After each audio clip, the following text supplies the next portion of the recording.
तो चलिए बच्चों स्टार्ट करते हैं revision of CA foundation quantitative aptitude. आज हम रिवाइज करने वाले हैं chapter 5, chapter 15 and chapter 16। Chapter 5 है परम्यूटेशन कॉम्बिनेशन, चैप्टर 15 है प्रोबेबिलिटी एंड चैप्टर 16 है थ्योरेटिकल डिस्ट्रीब्यूशन। अब ये तीनों चैप्टर हम एक लिंक में ही पढ़ते हैं तो रिवाइज भी एक लिंक में ही करेंगे। तो सबसे पहले शुरू करते हैं with chapter 5 permutations and combination. Permutations क्या होते हैं? परम्यूटेशंस होते हैं सिलेक्शन एंड अरेंजमेंट। सिलेक्ट भी करना है, अरेंज भी करना है, तो वहां पे हम परम्यूटेशंस यूज करेंगे। एंड ओनली अगर सिलेक्शन का बात आए, तो हम वहां पे यूज करेंगे कॉम्बिनेशंस। ठीक है, अब इनमें दोनों में डिफरेंस है। दोनों में डिफरेंस क्या है? इतना ही है, सिलेक्शन एंड अरेंजमेंट। अरेंजमेंट दिखा तो परम्यूटेशन यूज करो, सिलेक्शन दिखा तो कॉम्बिनेशन यूज करो। ठीक है, अरेंजमेंट है तो परम्यूटेशन, सिलेक्शन है तो कॉम्बिनेशन। अब इन दोनों में डिफरेंस जो है वो फॉर्मूला का डिफरेंस है। एनपीआर परम्यूटेशंस में यूज होता है। एनपीआर फॉर्मूला है n factorial upon n minus r factorial. Formula क्या है? n factorial upon n minus r factorial. NCR combination में यूज होता है। NCR n factorial upon r factorial into n minus r factorial. ठीक है, clear है? अगर मुझे इन दोनों के बीच में लिंक बिठाना है तो ये कुछ इस तरीके से बैठेगा। अगर मैं एनपीआर को डिवाइडेड बाय r फैक्टोरियल कर दूं तो मुझे क्या मिलेगा? एनसीआर।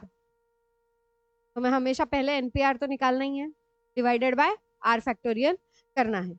अब कैलकुलेटर पे कैसे करेंगे? तो एनपीआर के लिए मैंने तुमको बोला था, अगर 4p2 है, 4p2 है और कैलकुलेटर पे मुझे इसका आंसर निकालना है तो हम किस तरीके से जाएंगे? 4 इंटू 3 डिवाइडेड बाय 2 फैक्टोरियल, बराबर कि नहीं? ये ओनली 4 इंटू 3 क्या था?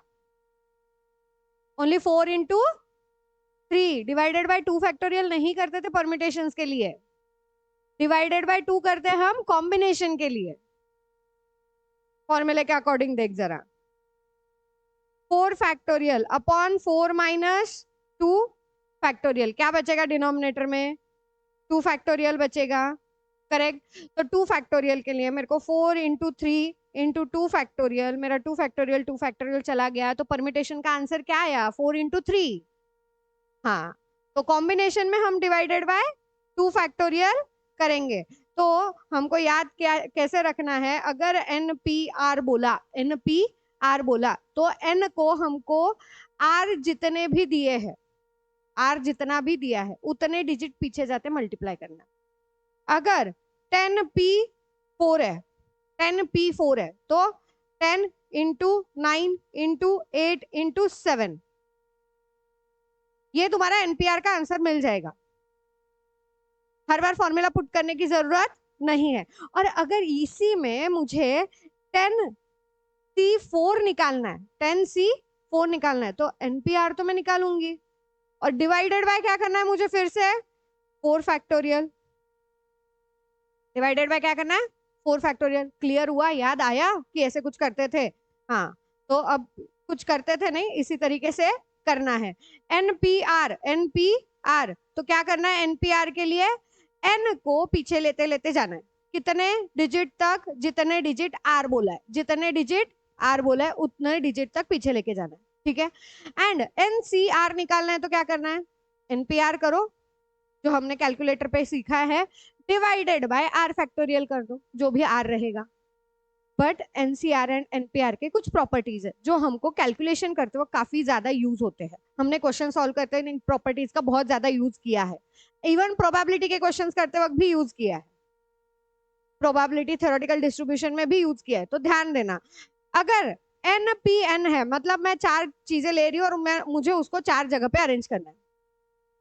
4 चीजें ली है मैंने, 4 जगह पे अरेंज करना, मेरे पास 4 प्लेस ही है ना, हर एक को एक एक प्लेस मिलेगा, तो मेरे 4 फैक्टोरियल आंसर बनेगा। तो इसीलिए NPN is equal to n factorial, NPN is equal to n factorial. NP0 किसी को सिलेक्ट भी नहीं करना, किसी को अरेंज भी नहीं करना। 1 आएगा। ओनली 1 अरेंजमेंट सिलेक्ट भी नहीं करना है, अरेंज भी नहीं करना है, ओनली 1 आएगा। NP1। अब अगर एक को ही अरेंज करना है, मेरे पास 10 प्लेस है, एक को ही अरेंज करना है और मुझे 10 प्लेसेस अवेलेबल है, क्या होगा? 10 जगह अवेलेबल होगी ना, तो आंसर क्या रहेगा मेरा? परम्यूटेशंस का n, इसीलिए NP1 is equal to n। Clear? फिर ऐसे ही कॉम्बिनेशंस के भी है। कॉम्बिनेशन में सबसे ज्यादा इंपॉर्टेंट ये वाला फॉर्मूला याद रखना है, कैलकुलेशन में बड़ा हेल्प करता है। बड़े बड़े डिजिट आ गए, 15C10, और 15C10 निकालना है, मतलब मुझे कितना 10 तक पहले पीछे जाओ, फिर डिवाइडेड बाय 10 फैक्टोरियल करो, गड़बड़ होगी ना। उससे अलावा मैं अगर 15, मुझे चाहिए 15C10, पर मुझे आंसर 15C5 का भी पता है। 15C5 निकालना ज्यादा आसान है, 15C10? 15C5 निकालना आसान है, तो हम क्या करेंगे? 15C5 का आंसर निकालेंगे, बिकॉज इस प्रॉपर्टी के अकॉर्डिंग अगर NCR is equal to NCN minus R होता है, तो 15C10 is equal to 15C5, 15C10 is equal to 15C5, तो मैं 15C5 निकालूंगी। जो मुझे जल्दी आंसर निकालना है मैं पहले वो करूंगी ना। क्लियर? तो हमको यही याद रखना है, अगर बड़े बड़े डिजिट्स आए या फिर 10C7, 10C8 ये निकालना बोला है, तो मेरे को 10C2 एंड 10C3 निकालना ज्यादा आसान होगा, बराबर? तो हम 10C2 एंड 10C3 निकालेंगे। इसीलिए हमको ये प्रॉपर्टी हमेशा याद रखनी है, इस प्रॉपर्टी में कोई गड़बड़ नहीं होनी चाहिए। NCR is equal to NCN minus R। Okay, इसके अलावा NPN मेरा n फैक्टोरियल था, बराबर? NPN मेरा n फैक्टोरियल था, तो NCN क्या होगा? NCN ओनली सिलेक्ट करना है, तो मुझे 10 चीजें दी है, 10 चीजों में से 10 चीजें सिलेक्ट करने, कितने वेज होंगे? एक ही वे होगा ना, तो ऑटोमेटिकली आंसर क्या आएगा? 1। तो NCN अगर 1 है, तो according to this property NC0 will also be 1। Clear? समझ आ गया? देन NC1, NC1 ये भी आंसर n ही आएगा, n वेज में ही आंसर आएगा। क्लियर? फिर कुछ और दो प्रॉपर्टी दी है जो हमको याद रखना है। पहली प्रॉपर्टी है जो हमको याद रखनी है वो है NCR प्लस NCR माइनस 1। अब देखो n मेरा ऐसे कैसे, R 1 से डिक्रीज हो रहा है, R 1 से डिक्रीज हो रहा है, दोनों के बीच में एडिशन है, दोनों के बीच में एडिशन है। आंसर क्या आएगा? n+1 CR। R मेरा जो हाईएस्ट वाला है वो ही रहेगा, लोएस्ट वाला नहीं। अब ये उल्टी फुल्टी सीक्वेंस भी आती है कभी कभी क्वेश्चन में, और हमको क्या याद रहता है? पहले वाला जो है वो लेना है, पहले वाला नहीं लेना है, जो बड़ा R है वो लेना है। ठीक है, जो R बड़ा है वो लेना है, R-1 ऑब्वियसली छोटा रहेगा, हाँ, तो R जो है वो बड़ा वाला लेना है, एंड n को करना है +1, n को करना है +1। ठीक है, R होगा क्वेश्चन में माइनस, एडिशन में होगा R माइनस, n है वैसे के वैसे। क्लियर? R होगा माइनस, n वैसे के वैसे, दो के बीच में एडिशन है, आंसर क्या आएगा? R रहेगा ऐसे के ऐसे n+1। ठीक है, क्लियर? नेक्स्ट, अगर मुझे दिया है समेशन ऑफ NCR या NCN तक का समेशन, यही है ना, NC1 plus NC2 plus NC3 plus NC4, ऐसे करते करते NCN तक के एडिशन करना है, सबके एडिशन करना है, और में सिचुएशन आ रही होगी, बराबर? तो आंसर रहेगा 2n-1। आंसर क्या रहेगा? समेशन आया क्वेश्चन में, तुमको डायरेक्टली बोलेंगे नहीं इट इज अ समेशन, हमको समझना पड़ेगा कि ये समेशन है, तो वहां पे हम डायरेक्टली आंसर क्या करेंगे? 2n-1। अब हाँ, मैं अभी जब बोलते बोलते बोल रही थी और रहा है तो ऐड करेंगे, बराबर? ये तो मैंने बताया ही नहीं परम्यूटेशन एंड कॉम्बिनेशन में, कि अगर एंड रहा, सिचुएशन है जो एंड क्रिएट कर रही है, सिचुएशन में एंड क्रिएट हो रहा है, तो हम मल्टीप्लाई करेंगे। सिचुएशन में और क्रिएट हो रहा है, जो भी क्वेश्चन में दिया है और क्रिएट हो रहा है, तो हम ऐड करेंगे। ठीक है, ये बेसिक है, ये सबसे बेसिक है। हमने ये प्रोबेबिलिटी में भी किया है, 12th में भी किया है, फाउंडेशन में भी स्टार्टिंग में किया है। मैं यहाँ पे लिखना भूल गई, ये मैं ऐड करके दे दूंगी। ठीक है, बेसिक। एंड रहा तो मल्टीप्लीकेशन और रहा तो एडिशन। क्लियर। फिर परम्यूटेशंस के या कॉम्बिनेशन के कुछ स्पेशल पॉइंट्स है जो हमको याद रखना है। स्पेशल पॉइंट में पहला, अगर ऐसा कुछ पॉइंट दिया है जहां पे ऑलवेज टुगेदर, कुछ चीजें ऑलवेज टुगेदर है। अब जैसे क्लास में तुम दो जन ऑलवेज टुगेदर बैठते हैं, तो वो ऑलवेज टुगेदर उनको एक ही यूनिट कंसीडर करना है, उनको एक ही यूनिट कंसीडर करना है। फिर उन दोनों की जगह वापस बदल सकती है, तो 2 फैक्टोरियल लेना है। तो अब जैसे भी दिया होगा, अगर बोला कि 3 से 4 लोग एक साथ है या ऑल वोवेल्स आर टुगेदर, तो कितने वोवेल्स है चेक करो, उनको सबको एक ही यूनिट कंसीडर करो, और बचे हुए जो भी रहेंगे उनको सिंगल सिंगल यूनिट कंसीडर करना है। ठीक है, एंड देन उसके बाद हमको परम्यूटेशंस निकालना है। मैं क्वेश्चंस नहीं करवा रही हूँ, तो मैं बस बता रही हूँ कि ऐसे करना है। जब क्वेश्चंस करेंगे तो किस तरीके से करते हैं हम देखेंगे। Then never together, never together में क्या होगा, total minus always together, total minus always together. Never together ना, कि तुम दोनों को वापस साथ में नहीं बैठना है, कल से तुम दोनों को अलाउड नहीं है साथ में बैठना। तो उन दोनों की जो सिचुएशन थी, जो ऑलवेज टुगेदर में आती थी, ऑलवेज टुगेदर में आती थी, वो हट जाएगी, नेवर टुगेदर बोलते। तो ऑलवेज टुगेदर के कितने परम्यूटेशंस होते थे उनको हटा दो। अब नेवर टुगेदर का मैं कितने कॉम्बिनेशन निकालते बैठू, नॉट पॉसिबल ना, इसीलिए हम टोटल परम्यूटेशंस निकालते हैं और उसमें से ऑलवेज टुगेदर वाले परम्यूटेशंस हटा देते हैं। तो क्या आएगा, total arrangement minus always together वाला arrangement. Clear. Then when a particular person is always included, कोई सीक्वेंस में दिया हुआ होता है कि ये पी जो है ना, ये पी फर्स्ट प्लेस पे ही बैठेगा, या फिर ये आर जो है ना, इसका लास्ट प्लेस पे ही रहेगा, दिया होता है। अब मैं ऐसे ही ले रही हूँ आर्बिट्री, तो समझ लो कि अगर कोई एक सिचुएशन है या एक पर्सन है जो हमेशा इंक्लूड होगा सीक्वेंस में और उसकी जगह भी फिक्स है, तो हम उसको एन से भी माइनस करेंगे, आर से भी माइनस करेंगे। ये हम क्वेश्चन करते वक्त हमने उसके अरेंजमेंट के लिए अरेंजमेंट हटा दिया था, बचे हुए लेते थे अपन, याद है कि डैश डैश डैश डैश कितने अरेंजमेंट है, उसमें से अगर बोला कि इस प्लेस पे यही रहने वाला है, तो ये प्लेस ही खाली कर देते थे, क्योंकि वहां पे 1 आता था। तो यही चीज यहाँ पे लिख के दी हुई है, R into N minus 1 into P R minus 1, N से भी हटाना है, आर से भी हटाना है। क्लियर। और अगर उसको कभी लेना ही नहीं है, 10 लोग दिए, 10 लोगों में से एक इंसान को कभी लेना ही नहीं है, होता है ना, हम कभी कभी ग्रुप में अपने दोस्तों में से किसी एक दोस्त को हटा देते हैं, यार ये आएगा तो अपने को दिक्कत रहेगी, तो इसको हटा देते हैं, इसको बताते ही नहीं है कि हमारा प्लान है, तो उसको हमने हटा दिया। अब हटा दिया तो ये बस माइनस कहाँ से हुआ, टोटल में से हुआ। अरेंज तो अभी उतने ही करने हैं जितने हमको अरेंजमेंट में लेके जाना है, जितने दोस्तों को, तो अरेंज तो उतने ही होने वाले हैं, बस टोटल में से माइनस हो जाएगा, एन में से माइनस होगा। क्लियर, जिसको नहीं लेना है। Then some things are alike, alike वाला सिचुएशन आता है, तो जितने अलाइक अलाइक है, अगर शायद उसमें परम्यूटेशन का ही वर्ड था, परम्यूटेशन या एग्जामिनेशन, कि एग्जामिनेशन में ए 2 बार आ रहा है, बराबर, तो हम डिवाइडेड बाय 2 फैक्टोरियल कर रहे थे, तो जितने भी अलाइक आ रहे हैं, जितनी बार रिपीट हो रहा है, जितनी बार रिपीट हो रहा है, जितने बार रिपीट हो रहे हैं, उस रिपीट वाले को हमको फैक्टोरियल में लेना है। 3 बार रिपीट हुआ तो 3 फैक्टोरियल, 4 बार रिपीट हुआ तो 4 फैक्टोरियल, 2 बार रिपीट हुआ तो 2 फैक्टोरियल, इससे डिवाइड करना है। और जितने भी ऐसे सेम रहेंगे उनको हर एक को डिवाइड करना है। क्लियर। पहले तो हम टोटल अरेंजमेंट निकाल लेंगे, जो भी मेरा टोटल अरेंजमेंट रहेगा डिवाइडेड बाय जो अलाइक अलाइक अलाइक के हैं।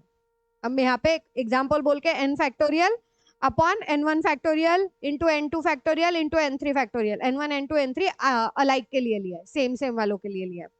Then when each thing may be repeated up to r times, वो एग्जामिनेशन वाले क्वेश्चन है, एग्जामिनेशन नहीं, हाँ एग्जामिनेशन के, कि 4 पेपर है, 4 पेपर में यस नो टाइप क्वेश्चन है, तो अब इसमें यस नो रिपीट हो रहा है, तो हम वहां पे डायरेक्टली क्या कर रहे थे, 2 ऑप्शन है, कितने क्वेश्चन है, तो 2 raised to 4, बराबर, इस तरीके से आंसर निकाले थे, तो आंसर क्या आया? n raise to r, n raise to r, जितने हमको अटेम्प्ट करने हैं। अगर वो क्वेश्चन याद आ रहा है तो, नहीं याद आ रहा है तो लोड मत लेना, क्वेश्चंस में हो जाएगा।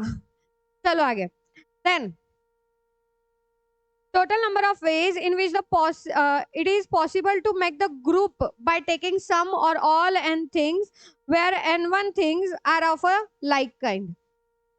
अब वो शायद ऐसा वाला क्वेश्चन था कि क्या बोलते हैं,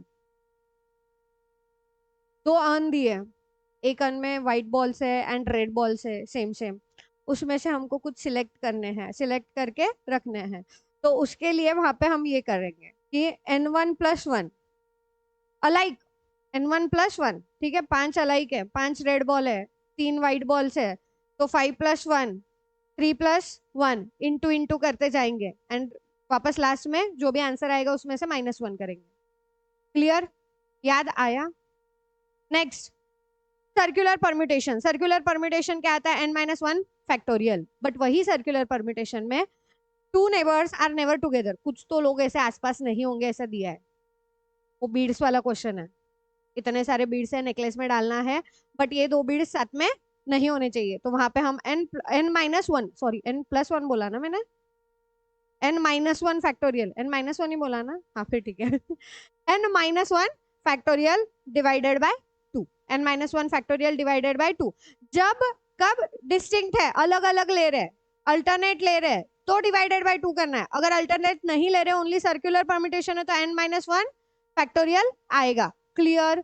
यहाँ पे तुम्हारा परम्यूटेशन और कॉम्बिनेशन हुआ खत्म।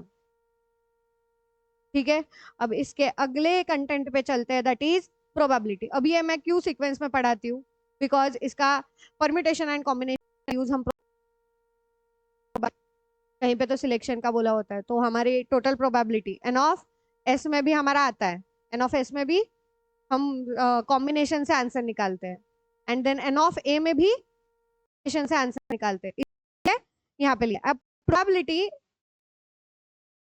में आएगा तो ओनली सिलेक्शन ही आएगा, प्रोबेबिलिटी में आएगा तो ओनली सिलेक्शन ही आएगा। ठीक है, तो यहाँ पे परम्यूटेशन के बहुत कम चांसेस है, नहीं आता है ऐसे नहीं बोल रही हूँ मैं, परम्यूटेशन आते हैं, तो हमको वो क्वेश्चन में अगेन देखना पड़ेगा कि अरेंजमेंट है या सिलेक्शन है, but most of time combination आता है, ओनली सिलेक्शन आता है।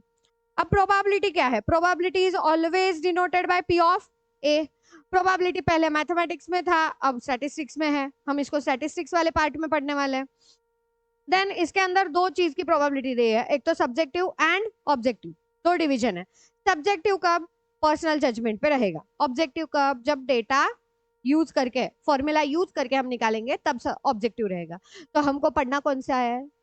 Objective, not subjective. सब्जेक्टिव नहीं पढ़ सकते हम, सब्जेक्टिव प्रोबेबिलिटी पर्सनल जजमेंट पे है, पर्सनल जजमेंट कुछ भी हो सकता है, इसीलिए हमको जो पढ़ना है वो कौन सा पढ़ना है?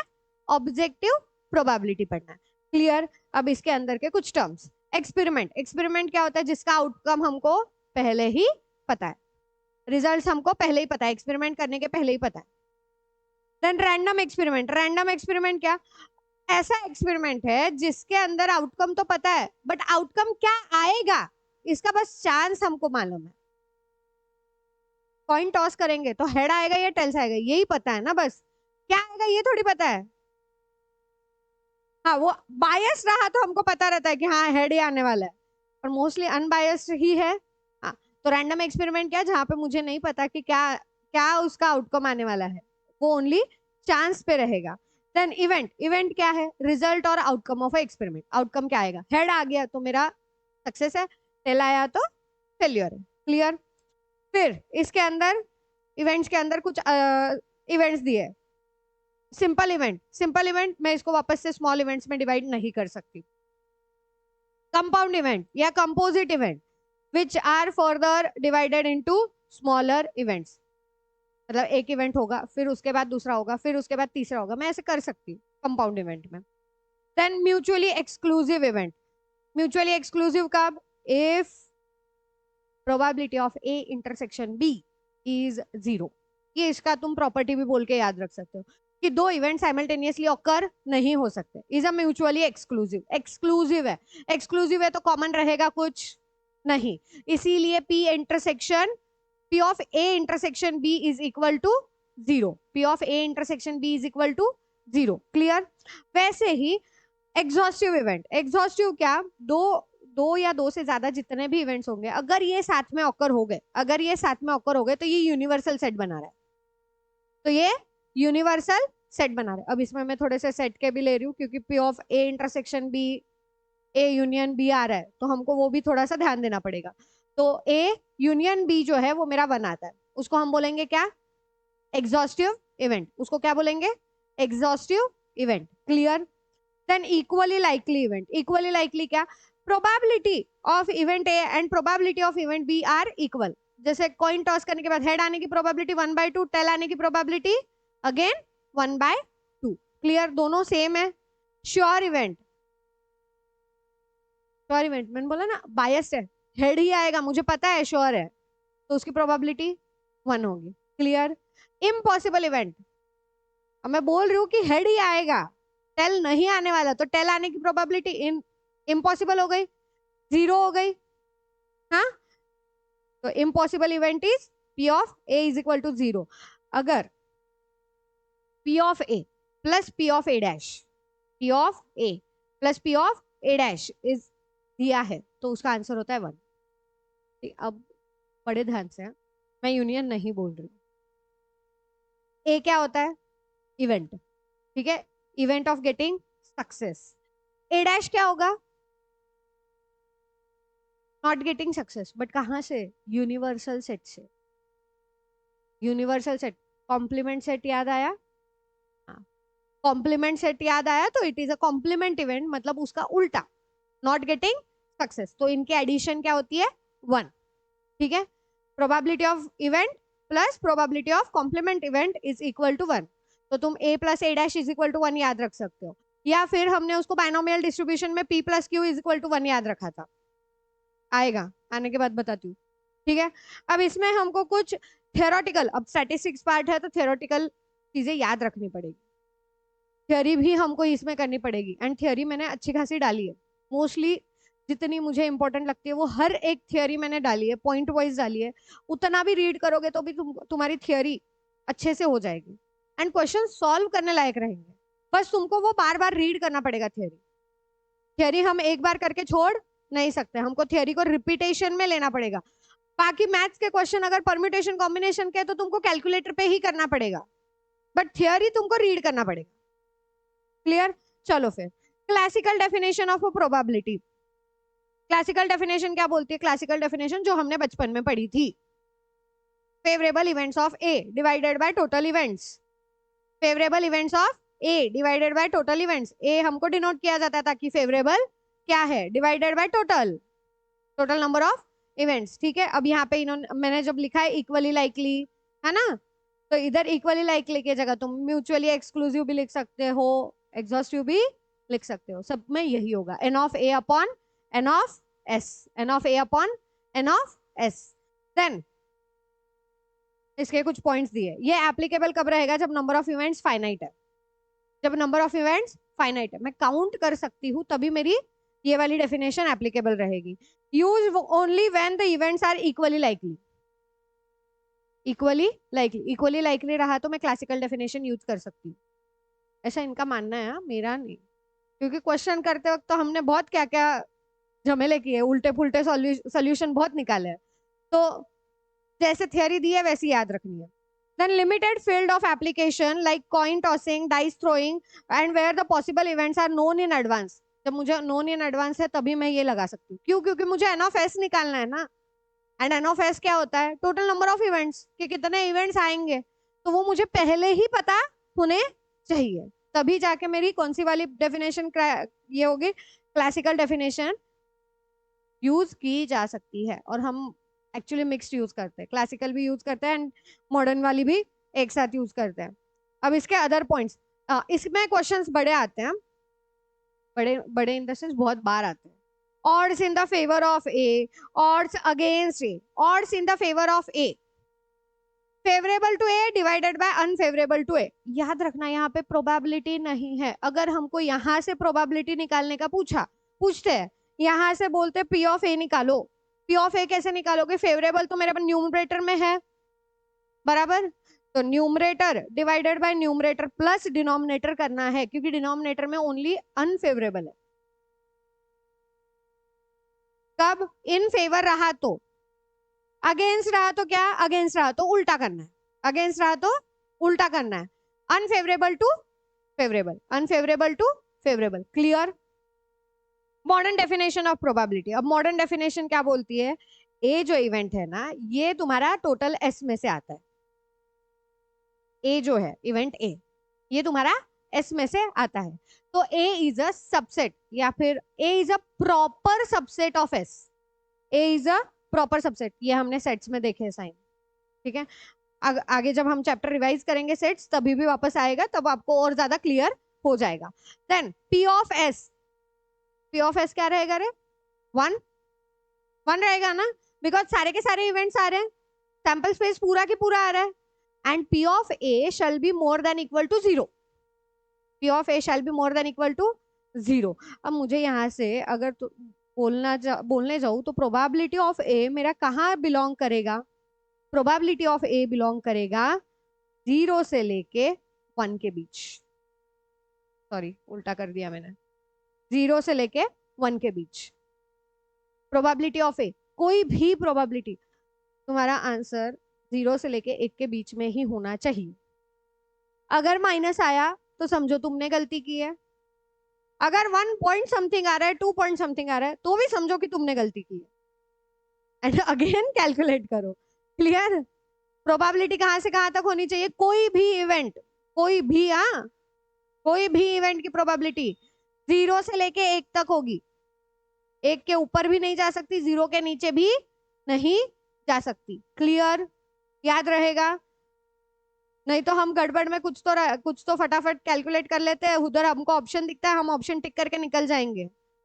ये चीज इंपॉर्टेंट भी है और याद भी रखनी है। Then for any sequence of a mutually exclusive event, mutually exclusive क्या थे जरा वापस बताना,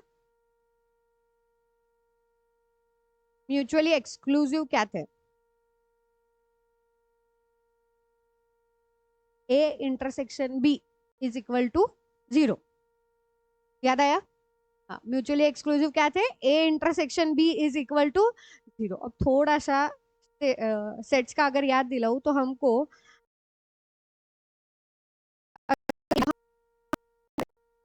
ए प्लस बी,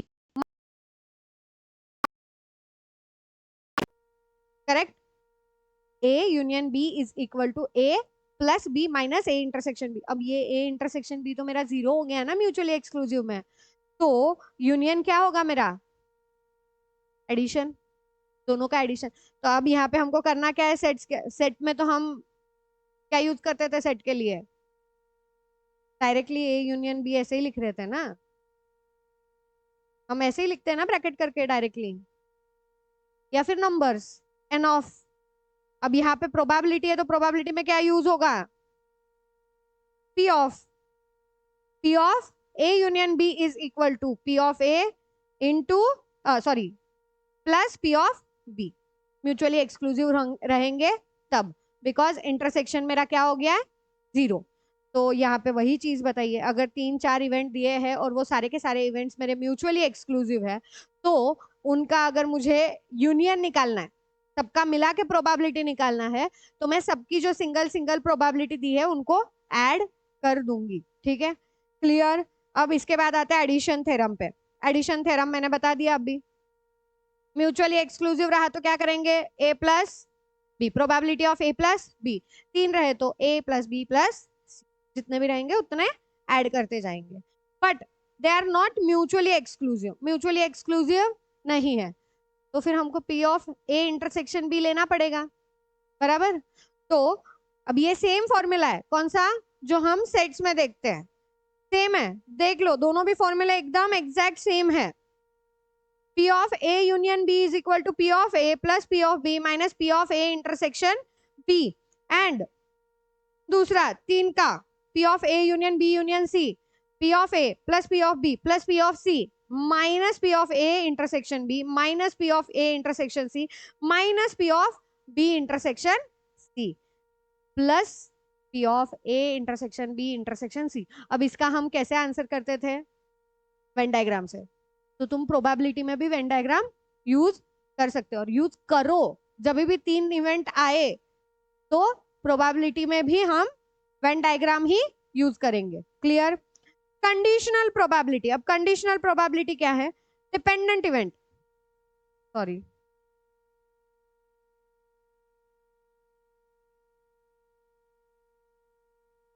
चलो, कंडीशनल प्रोबेबिलिटी में डिपेंडेंट इवेंट, डिपेंडेंट अगर है, A is dependent on B, A is dependent on B.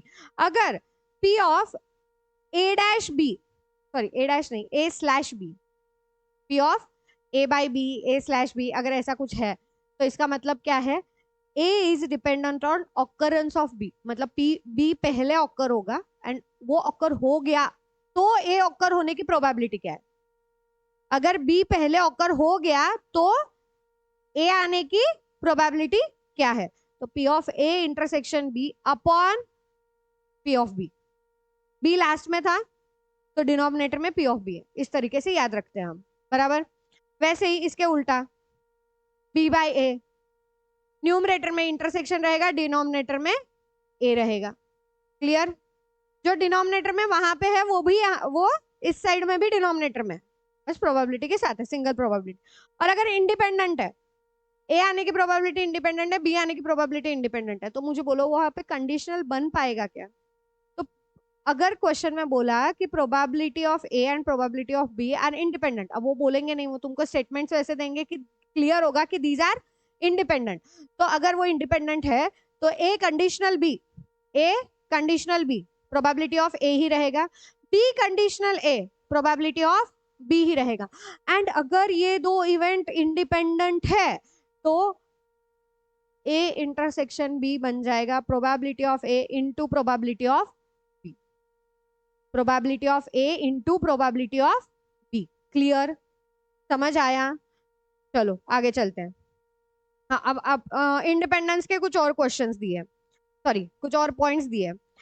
A and B are independent. अगर A B दोनों इंडिपेंडेंट है तो A डैश B, A का कॉम्प्लीमेंट एंड B, फिर B का complement and A and A का complement and B का complement भी इंडिपेंडेंट होंगे. Clear? Next, the events are independent, they can not be mutually exclusive. ये याद रखना, अगर इवेंट्स इंडिपेंडेंट है तो वो म्यूचुअली एक्सक्लूसिव नहीं होंगे. क्यों बताऊं? म्यूचुअली एक्सक्लूसिव होते ही यहाँ पे 0 आ जाएगा. एंड पॉसिबिलिटी आएगी क्या कि प्रोबेबिलिटी ऑफ ए दिया एंड प्रोबेबिलिटी ऑफ बी दिया है, उनका मल्टीप्लीकेशन 0 आए? नॉट पॉसिबल, बिकॉज इंडिपेंडेंट है. तो इंडिपेंडेंट रहा तो म्यूचुअली एक्सक्लूसिव नहीं रहेगा, एक्सक्लूसिव म्यूचुअली एक्सक्लूसिव रहा तो इंडिपेंडेंट नहीं रहेगा. ठीक है? देन अब ये ए डैश, एक फॉर्मूला बताती हूँ, बाकी फॉर्मूले देख लेना, कुछ उसी तरीके से है. P of A dash by B, फॉर्मूले के अकॉर्डिंग क्या करना है हमको? न्यूमरेटर में लेना है उनका इंटरसेक्शन और डिनोमिनेटर में लेना है जो डिनोमिनेटर में है. तो ए डैश इंटरसेक्शन बी क्या होता है? B but not A. Complement किसका दिया है? ए का. बराबर? तो बी चाहिए पर ए नहीं चाहिए, तो हम probability of B minus probability of A intersection B करेंगे. क्लियर? ये हमने सेट्स में बहुत किया है, तो यहाँ पे भी सेट्स का वही वाला चीज यूज करना है. बस तुमको यहाँ पे हमेशा जब ले रहे हो ना क्वेश्चन से निकाल के कि ए क्या है, ए डैश क्या है, तो थोड़ा धीरे से समझ के फिर लेना. हाँ, एकदम भी धीरे से नहीं लेना है पर समझ के लेना है. Clear? Then De Morgan's law एक दिया है. डी मॉर्गन्स लॉ वापस मैंने इधर लिखा, मैं सेट्स में भी हमने वापस किया है, तो सेट्स उसके अकॉर्डिंग ही है. A dash intersection B dash, A dash intersection B dash is equal to A union B bracket dash, A union B bracket dash. अब मैं ये सेट्स में दिखाऊंगी कि हम इसको किस तरीके से वेन डायग्राम में बताते थे. आगे चलते हैं, रैंडम वेरिएबल प्रोबेबिलिटी डिस्ट्रीब्यूशन। अगर मुझे random variable probability, random variable लेना है, रैंडम वेरिएबल मतलब एक्स के वैल्यूज, एक्स के वैल्यूज क्या होंगे, एक्स के वैल्यूज क्या होंगे, जितने बार हम कॉइन टॉस कर रहे हैं, जितने बार रिपीट हो रहा है वहां तक एक्स के वैल्यूज होंगे। अब इधर कैसे डिनोट किया जाता है, सैंपल स्पेस जब भी डिनोट किया जाता है तो सैंपल स्पेस से ही मेरे एक्स के वैल्यूज आएंगे। अब अगर बोला कि प्रोबेबिलिटी क्या है, प्रोबेबिलिटी ऑफ गेटिंग हेड, तो हेड कितने बार आ रहा है वो मेरे एक्स के वैल्यूज होंगे। 0 बार head, 0 head, 1 head, 2 head, 3 head, 4 head, हमने देखे ऐसे, इस तरीके से आएगा। Okay clear. तो ये हम प्रोबेबिलिटी डिस्ट्रीब्यूशन टेबल बनाएंगे कि हर एक हेड आने की प्रोबेबिलिटी कितनी है, 0 हेड आने की प्रोबेबिलिटी कितनी है, 1 हेड आने की प्रोबेबिलिटी कितनी है, और उसको हम टेबल में लिखेंगे। ठीक है, then expected value of random variable, expected value of random variable, expected value क्या होता है, म्यू होता है, मीन होता है। ठीक है, तो उसका फॉर्मूला क्या है, summation p into x, summation p into x. और अगर कंटिन्यूअस रहा, अगर कंटिन्यूअस रहा तो हम इंटीग्रेशन वाला फॉर्मूला यूज करते हैं, x into F of X D X, X into F of X D X. Clear. Then variance, variance निकालने बोला रैंडम वेरिएबल का, तो expected value of X square minus mu का स्क्वायर, या फिर x minus mu bracket square. अब जो तुमको आसान लगे वो निकालना, मैं नहीं बोलूंगी कि कौन से तरीके से जाना है, क्वेश्चन में हमको जो आसान लगे हम उस तरीके से जाएंगे। अगर एक्स स्क्वायर निकाल के उसका एक्सपेक्टेड वैल्यू निकालना आसान लग रहा है तो हम उस तरीके से जाएंगे, अगर एक्स माइनस म्यू करके हमको आसान लग रहा है तो हम एक्स माइनस म्यू करके जाएंगे। ठीक है, तो स्टैंडर्ड डेविएशन नहीं, variance, variance of random variable क्या रहेगा, summation of x minus mu bracket square, या फिर expected value of X square minus mu का स्क्वायर। क्लियर। उसके कुछ प्रॉपर्टीज दिए हैं एक्सपेक्टेड वैल्यू के, अगर सारे के सारे कांस्टेंट है तो एक्सपेक्टेड वैल्यू भी के ही रहेगा, सेम वही कांस्टेंट रहेगा। x प्लस वाई अगर निकालना है, expected value of x plus Y, तो expected value of x plus expected value of y। Then k into X किया है तो k को साइड में ले लो और एक्सपेक्टेड वैल्यू ऑफ x निकालो, x इंटू वाई है। अब ये x इंटू वाई कब हो सकता है, when x and y are independent, तभी हो सकता है, अदरवाइज नहीं होगा। तो क्या आएगा, expected value of x into expected value of y. Then x and y are related by y is equal to a plus bx. So standard deviation of y is equal to mod b into standard deviation of x. अब mod b कैसे निकालेंगे, b मतलब क्या होगा, x का coefficient. हमको कुछ इस तरीके से दिया जाता है 2x plus 3y is equal to 10, तो हम क्या करेंगे, y is equal to 10 minus 2x upon 3, तो x का क्या है 2 3। क्लियर, इसको हम b कंसीडर करेंगे, और मॉड में लेना है तो प्लस माइनस साइन कोई मैटर नहीं करेगा, x होगा क्वेश्चन में। क्लियर। अगले चैप्टर पे चलते हैं, थ्योरेटिकल डिस्ट्रीब्यूशन। अब ये थ्योरेटिकल डिस्ट्रीब्यूशन प्रोबेबिलिटी डिस्ट्रीब्यूशन का अगला कंटेंट है।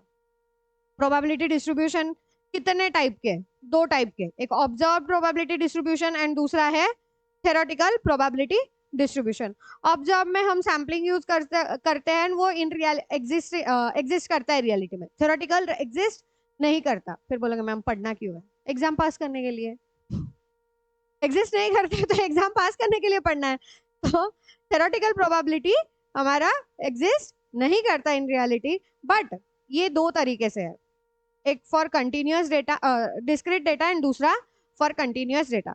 डिस्क्रीट डेटा के लिए दो तरीके के हैं, binomial and Poisson, and continuous data के लिए नॉर्मल डिस्ट्रीब्यूशन। हमको ये तीन ही पढ़ने हैं, बाकी बचे हुए नाम मैंने ऐसे ही नहीं दिया है, जो इंस्टीट्यूट का मॉड्यूल है इसमें कहीं कहीं क्वेश्चंस में ये नाम आए हैं, चाई square distribution, T distribution, F distribution, तो बस नाम याद रख लो और उनकी प्रॉपर्टी याद रख लो, अगर नहीं भी रखा तो भी इतना कोई मैटर नहीं है। क्लियर, बस नाम है, ऐसे कुछ नाम है, इतना याद रख लेना। अब डिस्क्रीट डेटा है तो डिस्क्रीट डेटा में summation P of X is equal to 1 आएगा, एंड अगर कंटिन्यूअस डेटा है तो integration P of X into sorry P of X D X is equal to 1 आएगा। ठीक है, चलो बाइनोमियल देखते हैं, बाइनोमियल एंड पॉइजन। बाइनोमियल कब यूज करेंगे? बाइनोमियल कब यूज करेंगे? वेरिएबल डिस्क्रीट है, problem is of failure and success, N and P are moderate, N and P are moderate. Binomial distribution N P दो पैरामीटर से चलता है, क्या बोलते हैं, बाय पैरामीट्रिक है, दो पैरामीटर है, एन भी चाहिए पी भी चाहिए। एन क्या रहेगा? Number of trials, number of trials कितने बार मैं कॉइन टॉस कर दी, और ये मोस्टली 50 से नीचे का होता है बाइनोमियल के लिए। क्लियर? फिर x के वैल्यूज क्या होंगे? 0 1 2 3 4 n तक। p क्या होगा? p is probability of getting success, तो q क्या बन जाएगा? 1 माइनस p। फॉर्मूला क्या है f ऑफ x निकालने का या फिर p ऑफ x निकालने का? n c x p raise to x q raise to n minus x। Binomial distribution में n c x p raise to x q raise to n minus x, n c x p raise to x q raise to n minus x।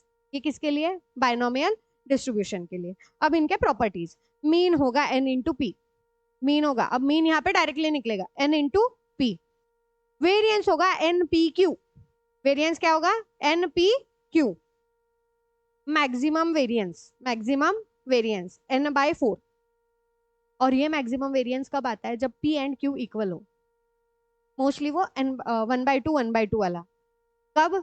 Coin toss करते हैं तब, ये भी याद रखना। Coin toss करते हैं ना, तो तुमको ये वाली चीज ना भी निकालो पूरी तो भी चलता है, बट NCX प्रॉपरली निकालना पड़ेगा, बिकॉज ये कॉइन टॉस जब करोगे, जितने बार टॉस करोगे, वो ऑटोमेटिकली सब जगह 1/2 रेज टू x हो जाएगा, x नहीं n, 1/2 रेज टू n हो जाएगा। अब ये हमने सॉल्व किए तो तुमको इतना तो क्लियर हो ही रहा होगा कि वो आता है वैसे, तो उस पर हम टाइम वेस्ट नहीं करेंगे कि कैसे आता है। देन मोड, मोड क्या रहेगा? यहाँ पे यूनी मॉडल भी आता है एंड बाय मॉडल भी आता है। यूनी मॉडल मतलब सिंगल मोड, बाय मॉडल मतलब दो मोड। अब मोड निकालने का तरीका क्या है? n+1 इंटू पी, हम कैलकुलेटर पे निकालेंगे n+1 इंटू पी। अगर ये 10.5 आया, अगर ये 10.5 आया, क्या करेंगे? 10 रहेगा मेरा मोड, यूनी मॉडल। और अगर ये मेरा 9 आया, 9 आया, इंटीजर है तो 9 एंड उसके पहले वाला, 9 एंड उसके पहले वाला मतलब 8, 9 एंड 8 बनेंगे मेरे क्या? Mode, bimodal. क्लियर?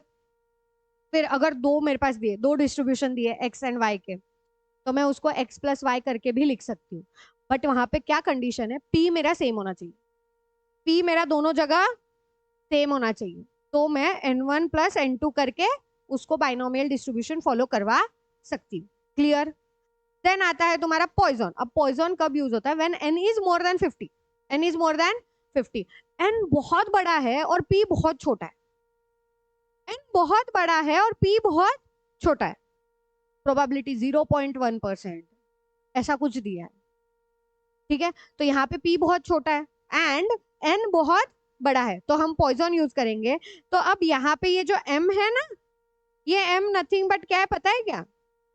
ये m मतलब ही n इंटू पी है बाइनोमियल का।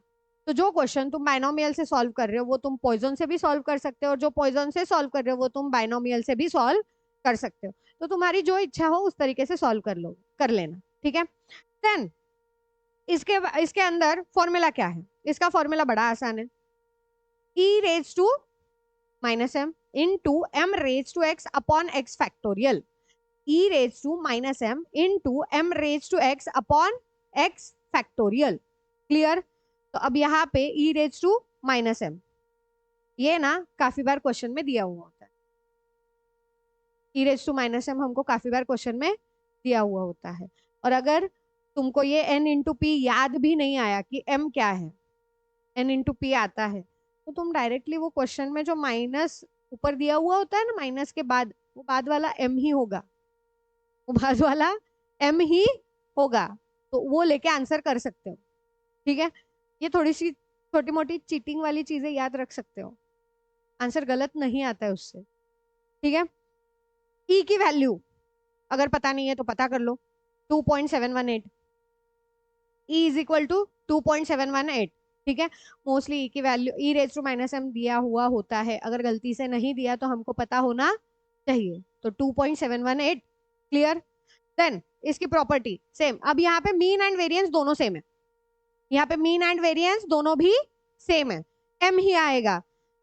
मोड के लिए अगेन वैसा ही, मोड के लिए सेम। अगर m जो है वो तुम्हारा नॉन इंटीजर है तो वो इंटीजर वाला पार्ट, अगर m तुम्हारा 0.2 है या फिर 2.2 आ रहा है, 2.2 आ रहा है, तो तुम्हारा 2 जो है वो मोड रहेगा।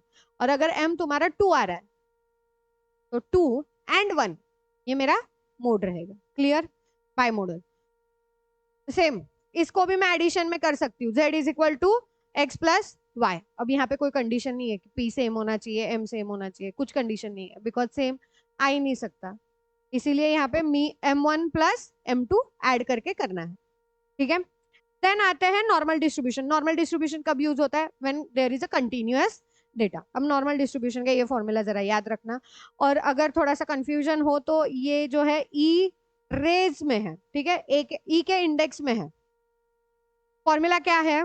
1 upon sigma under root 2 pi, 1 upon sigma under root 2 pi into e raise to minus, ये जो है इसको हम जेड बोलते हैं, ठीक है, E raise to minus X minus mu bracket square divided by 2 sigma square, divided by 2 sigma square. अब ये ऐसा कभी कभी ना बड़ा वाला फॉर्मूला क्वेश्चन में दे देते हैं, अब वो क्वेश्चन में दे दिया तो हमको क्या करना है, हमको वहां से शायद सिग्मा पूछा होगा, या फिर हमको वहां से सिग्मा लेके हमको और कुछ आंसर निकालना होगा।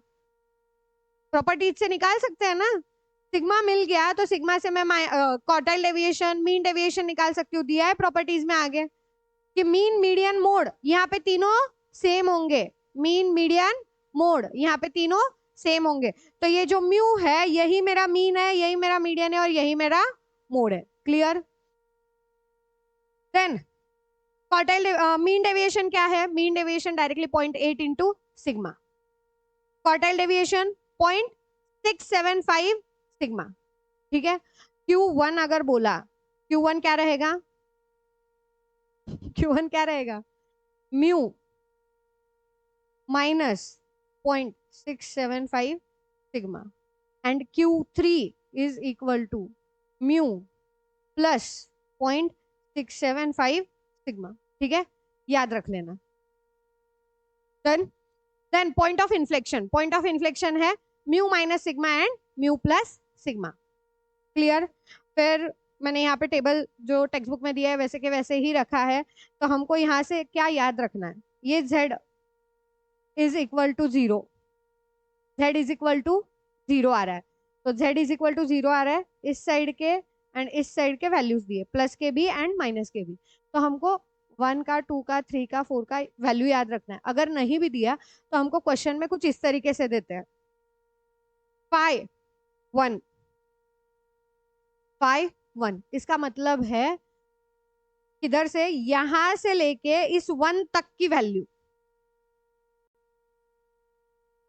पूरी वैल्यू दी है 1 तक की जो भी वैल्यू होगी, तो हमको वहां पे वो चेक करना होगा कि 5 1 दिया है या 0 to 1 है, या 0 to 1 है, और उसके अकॉर्डिंग हम आंसर, क्लियर, समझ आया। तो यहाँ पे बस वो ये जो फिगर्स दिए हैं, ये फिगर्स में हमको याद रखना पड़ेगा। Then total area under the curve, total area 1 होता है।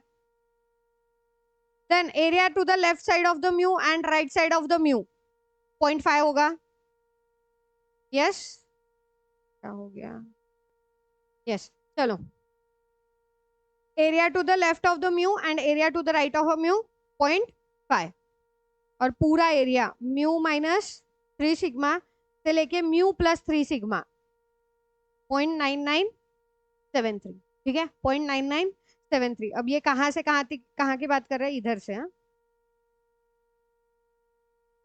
इस वाले लाइन से, इस वाले लाइन से इस वाले लाइन तक का, ओके। देन स्टैंडर्ड डेविएशन क्या होगा?